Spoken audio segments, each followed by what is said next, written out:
Bom, então hoje a gente dá sequência ao nosso módulo aí sobre conforto e desempenho urbano, né?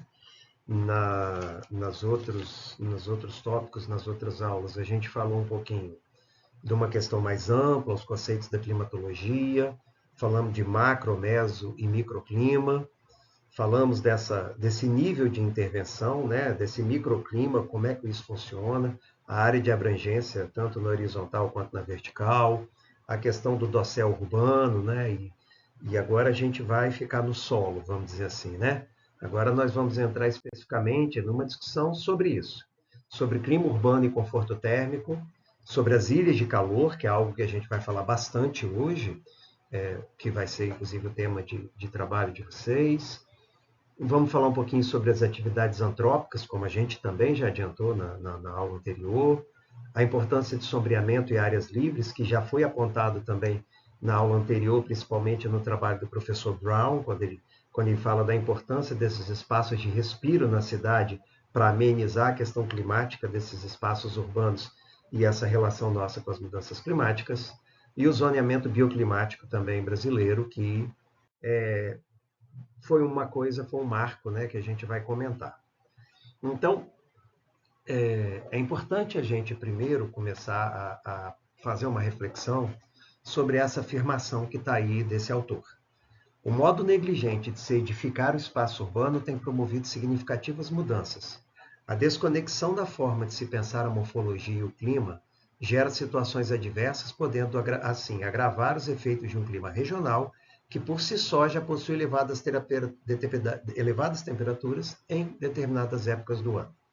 Bom, isso para nós é importante porque, primeiro, eu gosto dessa afirmação porque ela não tem papas na língua.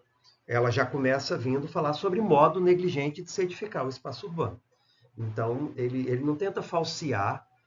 Lógico que a gente não pode ser generalista, nós temos bons exemplos de espaços urbanos, nós temos bons exemplos de intervenções urbanas para as pessoas que ajudam no bem-estar, no conforto, mas isso, lógico, ele está fazendo um apanhado mais abrangente, mais generalista do que a gente tem visto, né, pelas pesquisas e pelas leituras. Então ele já começa chamando isso aí, que tem promovido significativas mudanças, isso a gente já sabe. Então, a desconexão na forma de se pensar morfologia e clima é exatamente isso que tem sido o grande debate nosso hoje, né? Tem sido tema das minhas pesquisas, dos artigos que a gente publicou e que eu quero trazer hoje para vocês aqui, inclusive alguns estudos de caso dos trabalhos que fizemos aqui no município. Porque é isso, essa desconexão, ela gera situações adversas, e se a gente lembrar da aula anterior, a citação da Romero, num dado momento, ela vai falar sobre uma questão de governança climática e, inclusive, falar como que nessa legislação, a Barbirato, Souza também já falaram isso no livro delas, que os instrumentos de controle urbano simplesmente não trazem essa abordagem desse efeito que nós estamos criando no clima regional com a construção das nossas cidades, né? E aí a gente tem locais que a gente já sabe que em determinadas épocas do ano a cidade, o clima já é absurdamente elevado e nós precisamos ter em mente a necessidade desse habitat humano ele poder responder a essa demanda de prover conforto aos habitantes daquela região, né? É Barberato Souza e Torres, eu estava esquecendo o nome da terceira autora. Então, eu gosto sempre de trazer uma pergunta, vocês devem ter percebido isso, eu faço isso em todas as minhas aulas, porque acho que, acima de tudo, esses momentos que nós temos em sala de aula, graduação, pós-graduação, palestras, são momentos para a gente fazer reflexões. Senão, simplesmente, eu vou falar o que eu li, o que eu sei, eu também não sei tudo, e a gente não vai produzir uma reflexão, que é essa reflexão que precisa que ela seja cada vez mais coletiva. Então, que cidades nós estamos produzindo? Então, percebam, eu gosto muito desse exemplo aí, de que nós tínhamos uma condição antes da nossa ação, antes da nossa intervenção, e com tanta coisa para ser feita, a gente, é lógico, é uma visão extremista, mas não necessariamente falsa, chegou-se, aterrou esse leito de rio, essa lagoa, e se construiu a cidade em cima. A gente já comentou isso também na aula anterior, ou seja, é esse tipo de cidade que nós vamos continuar produzindo, ou a gente quer começar a enxergar a cidade diante aí de toda uma lógica de intervenção, de paisagismo, de controle, para que as coisas comecem a existir um pouco em coexistência, né? Eu comentei no momento anterior, né, sobre o arquiteto malaio Ken Young, e certa vez ele veio ao Brasil participar do ENCAC, né, que é o Encontro Nacional de Conforto do Ambiente Construído. Esse ano foi de 2007, se eu não me engano, foi sediado em Ouro Preto. E ele deu um exemplo na palestra que eu incorporei toda palestra que eu dou nas minhas aulas, e estou passando isso hoje para vocês também, sobre a questão da prótese. E para mim foi muito marcante, porque eu acho que é um exemplo muito didático, até por conta da pergunta que está posta ali atrás, a cidade que nós estamos produzindo. Então ele, conversando para aquela plateia de arquitetos, engenheiros e outros profissionais que estavam ali naquele auditório, ele fez uma questão sobre o desafio da prótese, ou seja, a prótese, ela não pode, a pior coisa que pode acontecer é se o corpo que vai recebê-la rejeitá-la. Então, para que ela possa ser usada por aquele corpo que vai recebê-la, ela precisa entrar numa consonância que não haja rejeição, porque a rejeição é o corpo dizendo que aquilo está agredindo, que aquela prótese está agredindo ele. Então, na hora que a prótese consegue encontrar o corpo receptor e ela passa a viver ali com aquele corpo, significa que não houve rejeição. E aí ele lança esse desafio. É isso que a arquitetura e as nossas cidades precisam. Elas precisam entender que o corpo, que é o nosso planeta, a natureza, vai receber as nossas intervenções, casas, prédios, cidades, ela precisa ser de uma forma não agressiva, para que não haja a rejeição. Eu acho esse exemplo bem direto, acho que ele é bem esclarecedor para que a gente faça esses questionamentos daqui para frente. Eu não tenho esse livro, eu estou querendo comprar, mas eu gosto de indicar, pelo que eu tenho lido sobre ele, vou colocar também, estará disponível na sala de vocês um vídeo sobre isso aí. O Andrew McGregor, ele é um arquiteto australiano, se eu não me engano, e ele lançou esse livro, né, Biurbanismo, Cidade como Natureza, onde ele vai falar sobre a forma de planejar as cidades como um ente vivo. Práticas de ecologia, biologia, do design para conceber a arquitetura urbana. Então, tem uma fala dele que é exatamente essa, né? Citação direta aí. O biurbanismo considera uma cidade como um bioma. Os seres humanos gostam de separar as cidades e a eles mesmos da natureza. A premissa do biurbanismo é que somos um organismo vivo e nossas cidades são a natureza. Assim como você considera uma cidade como natureza, assim que você considera, isso muda a forma como você planeja essa cidade. Então, em outras leituras sobre ele, em entrevistas, ele fala exatamente isso. O nosso erro, e a gente já falou disso, é quando a gente desconectou, a gente entendeu que a cidade não é natureza, que a cidade é uma floresta. A cidade tem seus biomas, tem o seu ecossistema, e a gente precisa fazer com que eles conversem, com que eles entrem em harmonia, como acontece numa floresta, numa mata, antes da nossa intervenção. Então, é esse conceito que ele traz, e é um conceito que eu acho que a gente precisa se debruçar um pouquinho sobre ele e começar a trazer essa discussão, né, sobre isso aí. Então, percebam, quando a gente falou de clima, a gente falou desses elementos que a gente não tem como negar: radiação, latitude, altitude, ventos, massa de água. Só que esses são os condicionantes do qual a gente não tem controle. A latitude da minha cidade está posta, eu não posso intervir nisso, a altitude dela, a dinâmica de ventos daquele clima daquele local e a própria questão da radiação solar. Isso aí eu preciso aprender a tratar e a lidar com isso, né? Como os antigos faziam. A partir do momento que eu estudei e que eu conheço o funcionamento, eu preciso tirar o máximo proveito disso. Agora, topografia também, né? A gente tem uma condição, cidade como aqui, Colatina é um vale, Linhares é mais plano, né? Pegando exemplo de cidades aqui próximas. Agora, vegetação, superfície do solo, seja natural, construído, parte de reflexão, permeabilidade, temperatura, rugosidade, isso aqui já começa a partir da minha intervenção como profissional. E isso vai interferir nesses dados de temperatura, umidade de ar, precipitação, ou seja, por causa dessas intervenções nossas, nós estamos interferindo nesses fatores diretamente, né? Não aqueles anteriores que nós falamos de radiação, latitude, a gente não está alterando isso, mas estamos alterando essa questão aqui, né? Então, como Barbirato, Souza e Torres falam, dentre os elementos do clima, pode-se afirmar que os mais afetam o corpo humano são a temperatura e a umidade do ar, sendo a radiação solar e ventilação os fatores climáticos mais representativos no processo. Bom, a gente interage muito com temperatura e umidade. Agora, o quanto mais exposto eu estiver à radiação, ou quanto mais eu não tiver uma condição de ventilação, e a gente viu isso numa aula anterior, sobre a mesma temperatura, e eu tenho uma condição de uma umidade mais baixa e mais vento, uma umidade mais elevada e menos vento, isso muda completamente minha sensação térmica.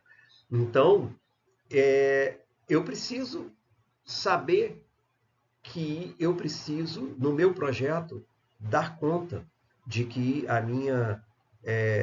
eu preciso privilegiar a ventilação em locais que ela precisa ser muito bem-vinda, e aí a gente vai ver sobre a morfologia urbana, o quanto a ventilação está sendo prejudicada, o quanto muitas vezes a radiação solar está sendo absorvida e, consequentemente, ficando mais tempo gerando esse fenômeno de ilhas de calor e fazendo com que eu altere toda essa dinâmica climática daquele local e que começa a interferir num clima maior, né? Então, a gente já sabe que tem as influências do relevo, né? Eu tenho uma questão do vento, eu tenho as cadeias de montanha que podem impedir que esse vento chegue. Se esse meu vento predominante está aqui e eu faço construções bem abaixo no pé desse morro, a implantação da minha cidade pode fazer com que eu não tenha esse vento para ajudar a resfriar essa cidade. E normalmente essa área de vale eu sei que vai tender a ter um aquecimento nessa região. Eu vou ter uma zona de sombra aqui, então às vezes eu posso ter, sabendo o momento mais crítico, a implantação, ela pode se privilegiar ou não disso aí. Massas de ar frio que vão descer para esse vale quando houver uma inversão térmica. Então, eu sei que o relevo vai estar diretamente ligado à implantação da minha cidade. Assim como também eu preciso lembrar do efeito regulador da vegetação na radiação solar. A gente vai falar disso daqui a pouco.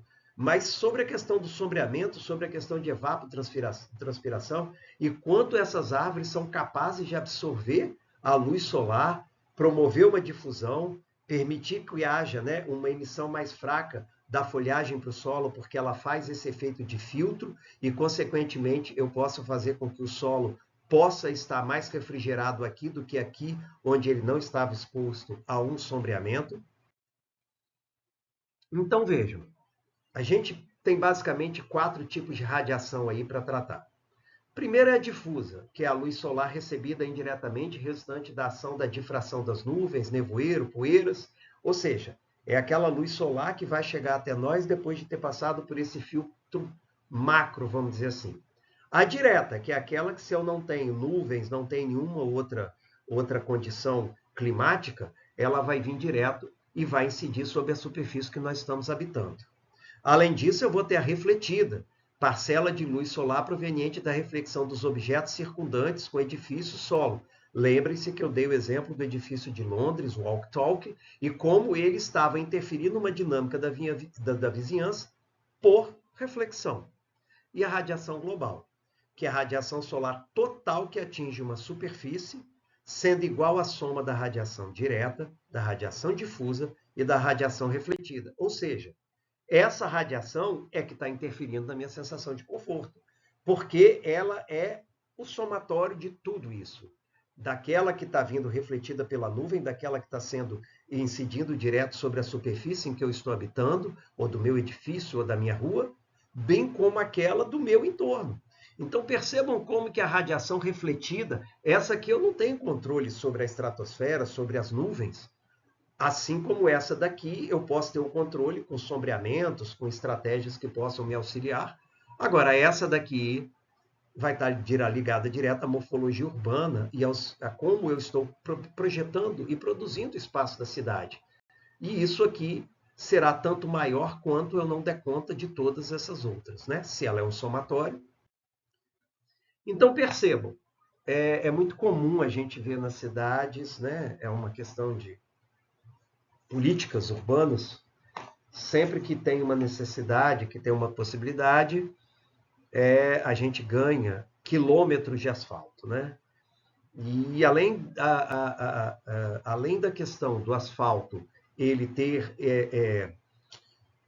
a questão da impermeabilidade do solo, a gente tem que lembrar do albedo, que é a capacidade de reflexão da radiação solar de uma determinada superfície. Vários são os fatores que determinam o valor do albedo, dentre os quais tipos de solo, floresta, campo, neve, água, gelo, grau de urbanização. Então percebam, cada vez que eu estou construindo mais, impermeabilizando mais e trabalhando com cores mais escuras, eu estou interferindo nessa questão do albedo. Olha o albedo do asfalto, 5%. Ele só reflete 5% da radiação incidente. Uma montanha coberta de neve, 90%. Então, eu estou cada vez mais trabalhando com superfícies que refletem menos a energia recebida e absorvem cada vez mais essa energia. E uma hora ele vai liberar isso de volta. Lembre-se que nós temos um ΔT aí que sempre é uma transferência de calor. E aí, quando chegar de noite, que eu não tiver mais a radiação difusa, a radiação direta, mas eu vou ter um calor absorvido pela minha cidade que vai começar a ser devolvido para esse ambiente urbano. Ou seja, eu estou armazenando calor para liberar de noite. Eu estou prolongando a minha sensação de desconforto. E aí a gente começa a falar efetivamente sobre o fenômeno de ilhas de calor. Percebam, ilhas de calor é o que a gente chama de uma anomalia térmica. Por que anomalia térmica? Porque somos nós, colocando nos nossos projetos de cidade cada vez mais elementos que vão absorver o calor que não precisava estar absorvido para ser liberado à noite. Então, o ar da cidade fica mais quente do que as zonas rurais. Veremos isso daqui a pouco. Mais intensa com tempo limpo, claro e vento calmo. Ou seja, radiação direta, maior absorção das superfícies e, consequentemente, acontecendo o quê? Sem vento eu não tenho retirada desse calor por convecção. Então, mais radiação e menos retirada de calor. Eu gosto sempre de usar um exemplo, né, quando eu estou em aula, quando a gente acende um isqueiro, uma vela, e que se eu fico com a mão perpendicular à chama, eu quase não sinto desconforto. Se eu fico passando a mão na chama, rápido, eu também sinto um pouco desconforto. Agora, à medida que eu vou fazendo essa inclinação e fico com ela perpendicular à chama, rapidinho eu vou sentir uma sensação de desconforto. Se a gente inverte, isso é radiação.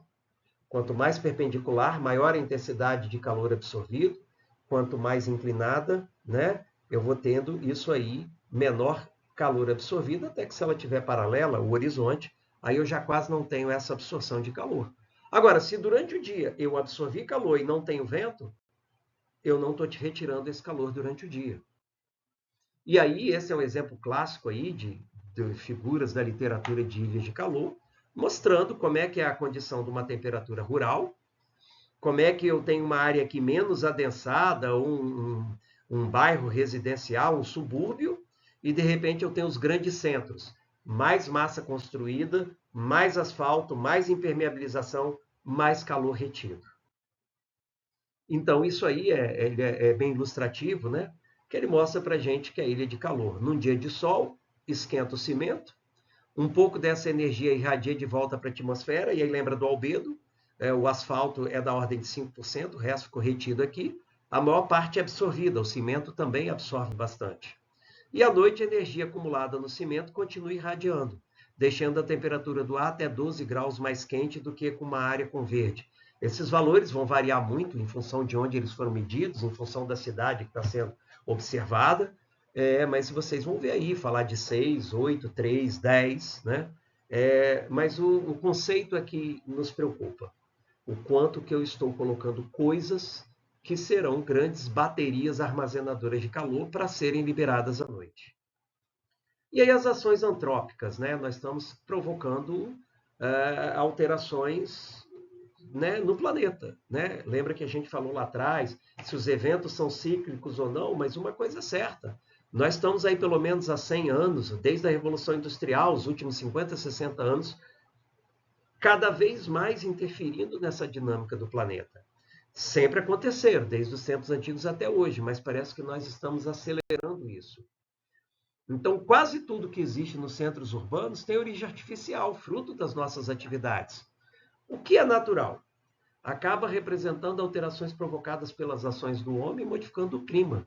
Então, a gente já está cada vez mais com condições artificiais que nós estamos criando e estamos nos distanciando daquilo que era o natural daquela região. A gente vai ver daqui a pouco uma das pesquisas, né, que a gente fez, o quanto nós estamos colocando condensadoras, né? Eu gosto dessa imagem porque eu brinco com os alunos falando que a condensadora está virando material de revestimento de fachada. Então vejam, isso aí é uma reportagem do Olhar Digital, apontando que o ar-condicionado está aquecendo as cidades. Lógico, gente, lembra que a condensadora, ela, para poder resfriar o gás, jogar lá para dentro, para que esse gás se misture com o calor lá de dentro e faça a retirada de calor por essa mistura, mas essa máquina, ela é um motor, ela esquenta. E nós estamos tendo cada vez mais, no nível que a gente vive aí, essas máquinas jogando mais calor para o ar da cidade que a gente vive. Existem outros artigos, eu só trouxe um de exemplo para vocês aqui, né? Da influência do ar-condicionado nesse controle das ilhas de calor em Paris, né? Na temperatura das ruas. E aí, numa tradução livre, na conclusão, eles falam isso. Os resultados mostram que o ar-condicionado afeta a ilha de calor, mostrando que a variação de temperatura local resultante da ilha de calor é proporcional ao calor sensível produzido pelo ar-condicionado. Numa das nossas medições aqui em Colatina, a gente viu isso acontecer. Então, percebam, a gente tem essa condição aqui da ilha de calor, como a gente falou, com aquelas variáveis que nós podemos controlar, o calor antropogênico, a poluição do ar, a nossa ação nas cidades, a forma e a estrutura urbana, obstrução do céu, áreas verdes, materiais de construção.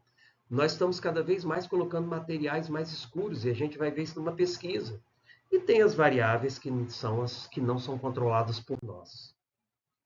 Então vejam vocês, eu tenho uma zona rural, absorção e retenção de calor menor aqui e maior na cidade, transpiração das plantas e evaporação da água do solo, coisa que eu quase não vou ter aqui, e a penetração de água no lençol freático. Então, o problema, olha como é que aqui está muito menor do que aqui. Então, nós temos que começar a olhar isso aqui de uma outra forma, porque, como foi dito anteriormente, citação da professora Romero, as cidades são os grandes responsáveis pelas alterações climáticas que nós estamos produzindo, não só pela construção das cidades, mas pela ação antrópica do homem nesse habitat que ele vive. Então, a gente tem aqui esse trabalho da Werneck, que ele vai dar sequência à próxima etapa dessa aula, né? Até para a gente poder ter as aulas mais partidas, para que vocês possam voltar e rever quantas vezes quiserem cada pedaço da aula. Mas isso aqui é um conjunto de fatores que nós precisamos nos debruçar. A gente vê aqui a questão do cânion urbano, a questão da importância do sombreamento, mas, sobretudo, vamos começar a falar um pouco sobre a importância desse elemento que está cada vez mais sumindo nessa construção do espaço das nossas cidades, que são as árvores, que é a parte de vegetação.